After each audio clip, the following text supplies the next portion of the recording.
ओम श्री गणेशाय नमः। हरे कृष्णा, राधे राधे। मैं कुसुम सिंह छत्राणी आप सभी का अपने चैनल शिव शक्ति में हार्दिक स्वागत करती हूँ।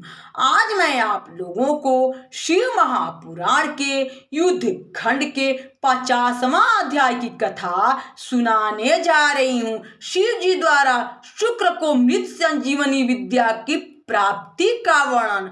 संत कुमार जी बोले, हे व्यास जी, और शुक्र मुनि ने मृत्यु संजीवनी विद्या जैसे प्राप्त की थी वह वृत्तांत सुनो। पहले भार्गव शुक्राचार्य वाराणसी नगर नामक नगरी में जाकर प्रभु विश्वनाथ का ध्यान करते हुए बहुत समय तक तप करने लगे।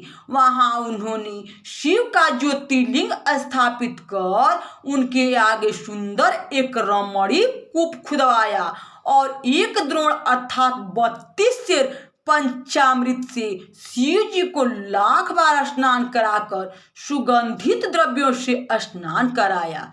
इस प्रकार अनेक मनोहर पत्रों तथा सुंदर कमलों से उन्होंने सावधान चित्त हो शिव जी की पूजा की। फिर नृत्य, गीत, उपहारों तथा स्तुति पूर्वक शिव सहस्त्र नाम तथा और भी स्रोतों से शिव जी को संतुष्ट किया।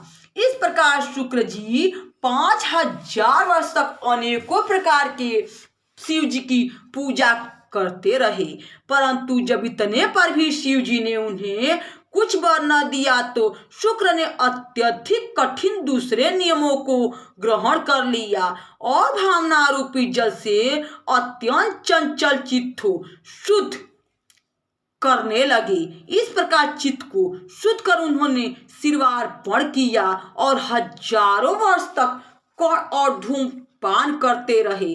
तब शिव जी प्रसन्न हो वहां प्रकट हुए और शुक्र से बोले, हे तपोनिधि भृगु के पुत्र, मैं तुम्हारे इस तप से बड़ा ही प्रसन्न हूँ।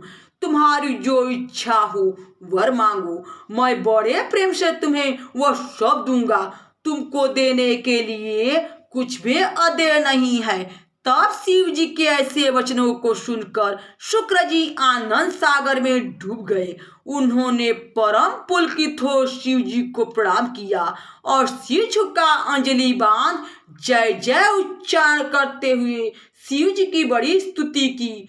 उनकी यह दीर्घ स्तुति यहाँ कही नहीं जा सकती, परंतु वह शिवाष्टक है और बड़ा ही सुंदर है। शुक्र के उस अष्टक को सुन शिव जी और भी प्रसन्न हो गए तथा स्तुति कर पृथ्वी में गिरे हुए शुक्र का उन्होंने अपने हाथ से उठा आलिंगन किया और प्रेम पूर्वक कहा, हे ब्राह्मण श्रेष्ठ, हे तात, तुम मेरे परम पवित्र भक्त हो।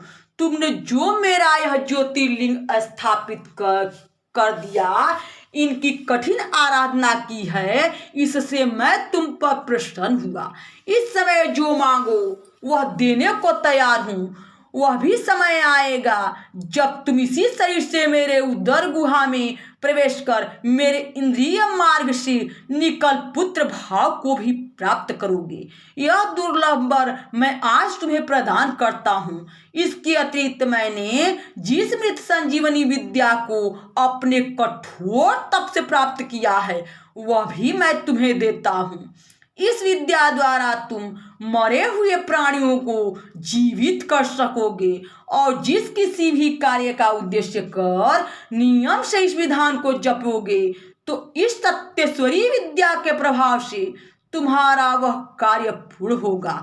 तुम मेरे आशीर्वाद से सूर्य तथा अग्नि का भी अतिक्रमण कर आकाश में एक विमल तारा होकर एक प्रकाशमान ग्रह भी होगे तथा तुम्हारे सामने स्त्री पुरुष जो भी यात्रा करेंगे तुम्हारी दृष्टिपात से उनके सब कार्य नष्ट हो जाएंगे और तुम्हारे उदय होने पर ही विवाह आदि शुभ कार्य होंगे तथा मनुष्यों के धर्म संबंधी सभी कर्म सफल होंगे। तुमने यह जो शुक्रेश नामक ज्योतिर्लिंग स्थापित किया है, जो मनुष्य इसका पूजन करेंगे उनके कार्य सिद्ध होंगे। शुक्र को इस प्रकार के वर दे भगवान शिव उस पार्थिव लिंग में लय हो गए। हे व्यास जी, शुक्र ने जिस प्रकार यह मृत्युंजय नामक विद्या प्राप्त की वह मैंने तुम्हें कह सुनाई। यहाँ शिव महापुराण के युद्ध खंड के 50वां अध्याय की कथा समाप्त हुई। बोलो शंकर भगवान की जय। हरे कृष्णा। राधे राधे।